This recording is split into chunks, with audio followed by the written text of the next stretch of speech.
right, what's going on, you guys? Nick here with Nick Strength and Power. I've got a couple of interesting stories for you guys today. The first story that I've got for you guys today, the competitor list for the 2025 Dubai Pro was just announced moments ago. So we're going to be talking about a lot of the physique updates from guys that are on this list. And there's a couple names that we didn't know, for sure at least, we're doing the show. So you've got Georgi Adakashvili, Saeed Al-Rafi, William Bonac, Adolf Berghart, Tonio Burton, Nathan Diasha, Mo Fooda. This is one of the guys that we did not know for sure was competing. He had been posting some really impressive physique updates, but he did not say which show he was doing, so we're going to talk about that in a minute. Dennis Friedrich, Ashraf Hassanin, Ali Edward Kargbo, Rubial Mascara, which is Neckzilla, Saeed Hassan, Muzvi Najad, Ibrahim Sobi, Behrooz Tabani, and Mazaher Tabania Bargani. So let's do a little preview here and start talking about some of these physique updates. So I want to start with Mo Fooda because that's a guy that we haven't talked about much going into the show because we didn't really know ahead of time that he was doing it. So the latest physique update, the update that I was talking about here, was this update from 6 days ago. And in this, the caption of this update, he says they won't see it coming, but they'll feel it. And he looks really impressive in this physique update. Obviously, we don't know if this was, taken 6 days ago, or if it was at a different point in his prep, but conditioning-wise, really, really good. He's got a great shape, great V-taper. His legs are crazy. I think most notably with Mo Fooda, contest history-wise, he won last year's Chicago Pro. He was runner-up at last year's Tampa Pro. He competed at the Olympia, where he placed 14th. So he is a show-winning bodybuilder. He has been to the Olympia, which is more than you can say for a lot of names on this lineup. So for that reason, I think he's going to be in the conversation here, potentially a first call-out guy. And we're going to see what improvements he's been able to make between the Olympia and now. I mean, the package that he brought to the Chicago Pro was very, very impressive. I remember back then the conversation was mostly around his conditioning, his shape, and obviously his quads. He's got really crazy quads. But I think the fact that he has won a pro show, he's been to the Olympia, and he's known for conditioning, I think all those factors put him even above a guy like Neckzilla, for example. And then also kind of put him above a lot of the names on this list that are not that core group of guys that we're already super familiar with.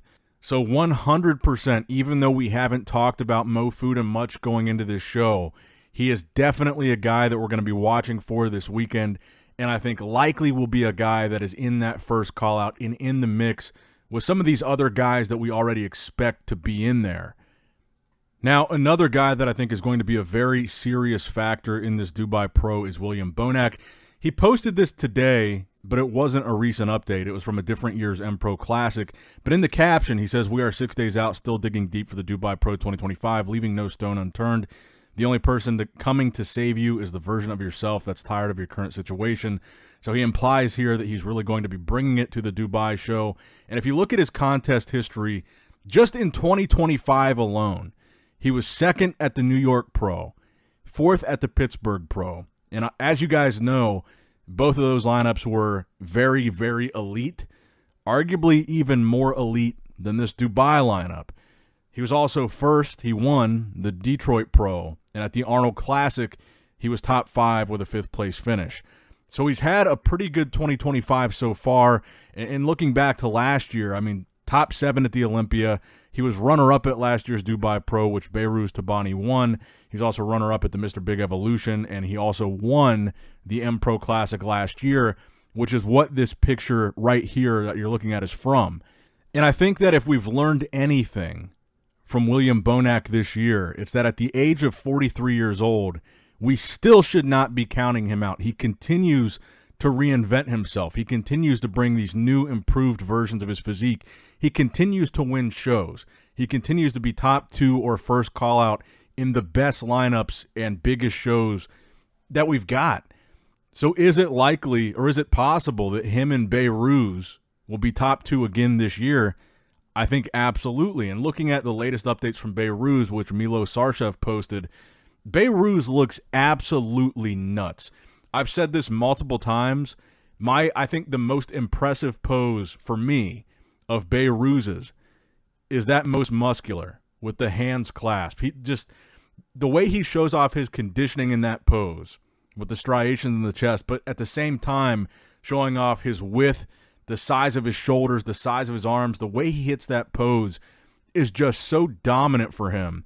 And you look at these updates, you can hardly believe that they're not Photoshopped, because that most muscular is like his bread and butter shot.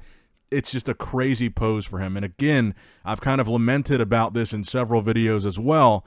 The fact that he is qualified for the Olympia 3 years in a row now, and potentially is about to make it 4 years in a row, and we have not seen him on the Olympia stage at all in that time, I think is an absolute tragedy. This guy is the real deal. He continues to prove that by winning the shows that he's able to compete at. And I think this, again, this world situation right now with Iran, it's very, very unfortunate that I think the chances that we're going to see him at the Olympia this year are even slimmer now, especially if he wins this Dubai Pro. And this, to date, will be probably the most impressive Dubai Pro we've seen. I think if you had to rank the shows that we've had, the lineups at the shows that we've had this year so far, I would say the Arnold Classic was number one as far as the best lineup. You had Mr. Olympia versus Mr. Olympia, Derek versus Samson. You don't really get a lineup much better than that. I would say that the Pittsburgh Pro was number two behind the Arnold.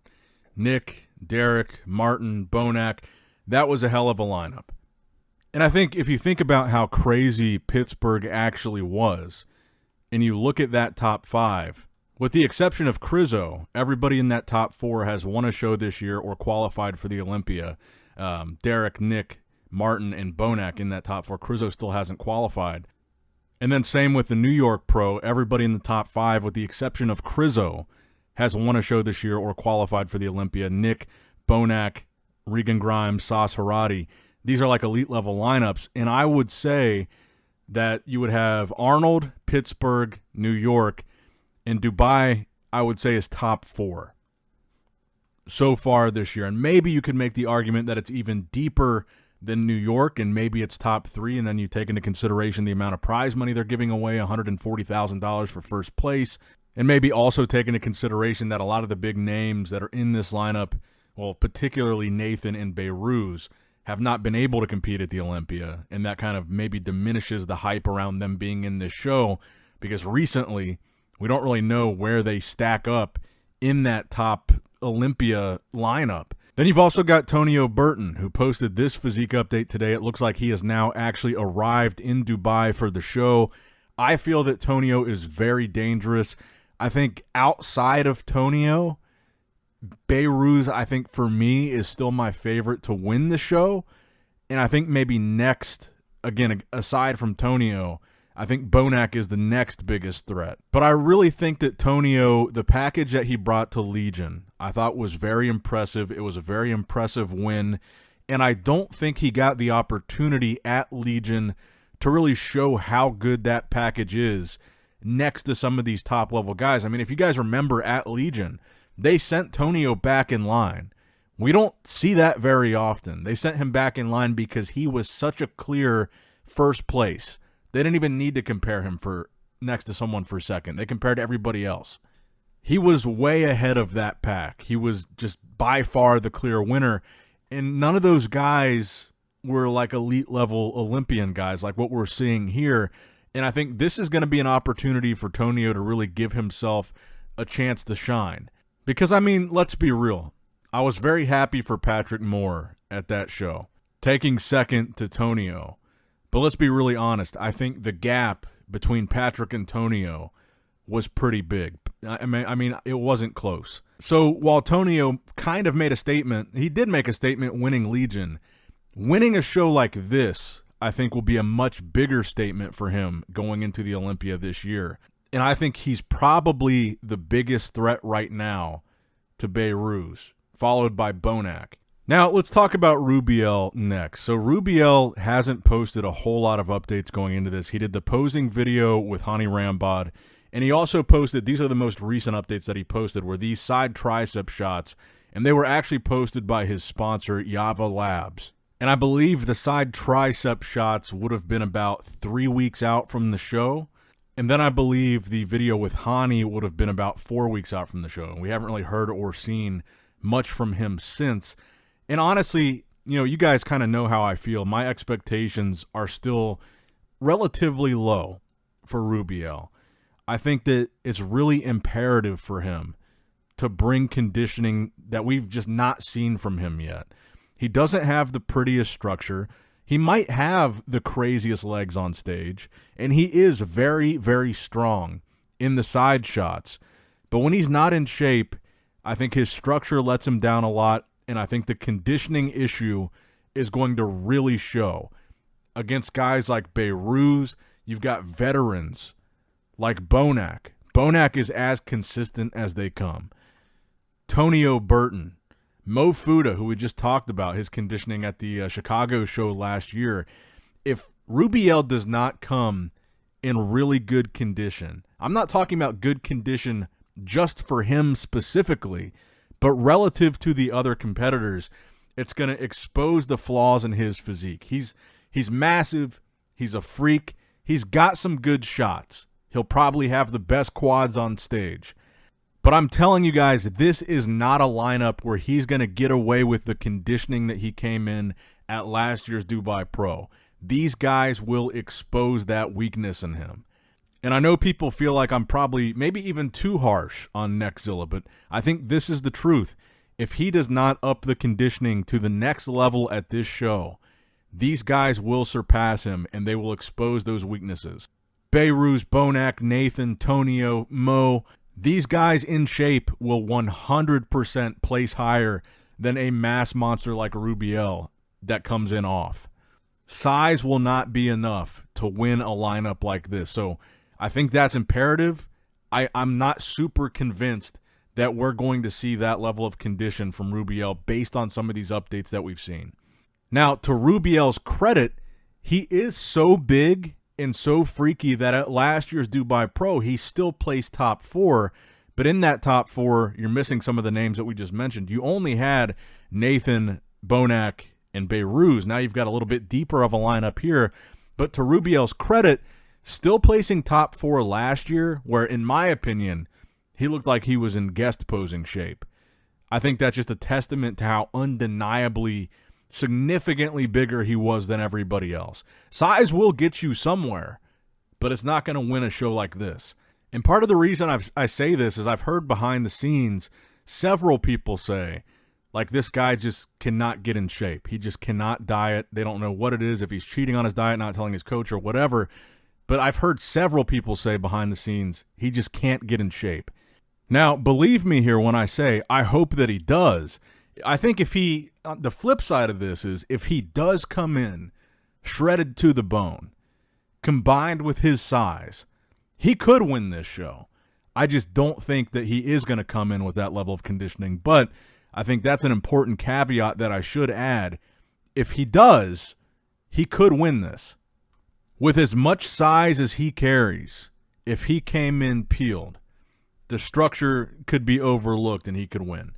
But let me know what you guys think in the comments below. What are your predictions for the Dubai Pro this year? Give me your top 5 in order based on this competitor list. Now, also, we had heard rumors that Sas might be competing in this show. It looks like Sas is not because his name's not on the lineup. But I did want to share the scorecards from yesterday's M-Pro Classic, which was Sas's second professional win this year. So just to show, Sas was first. Prejudging was actually very close. So a lot of the people that felt like Angel Calderon, you could make an argument for him winning prejudging. He didn't win prejudging, but it was a 1-point decision at prejudging with Sas in 4, or Sas had 4 points, Angel had 5. Sas was able to widen that gap at the finals with 3-6 for a final score of 7-11, so a 4-point decision. Justin Musial wound up in third place.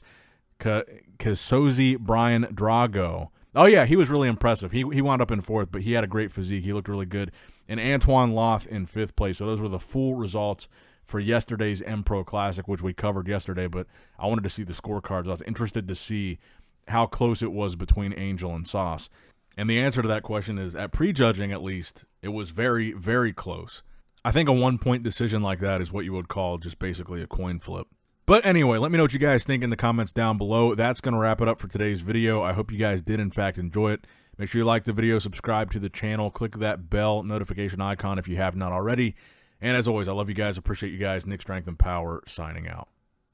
All right, guys, don't forget to click that like button and subscribe to this channel if you enjoy the content. Also, check out my Instagram at Nick Strength Power. My Facebook page, which is simply Nick Strength and Power. My secondary YouTube channel, Nick Strength and Vlogs, for vlogs and bonus content that you will not see on this channel. And consider subscribing to my third YouTube channel, Nick Strength and Pokemon, which is all things Pokemon and trading card games, completely unrelated to this channel. So if you're into that, give that one a look. And all links to merchandise and social media will be in the description box below. If you guys want a Nick Strength and Power t-shirt, that will be in the Shopify link below. Have a great day.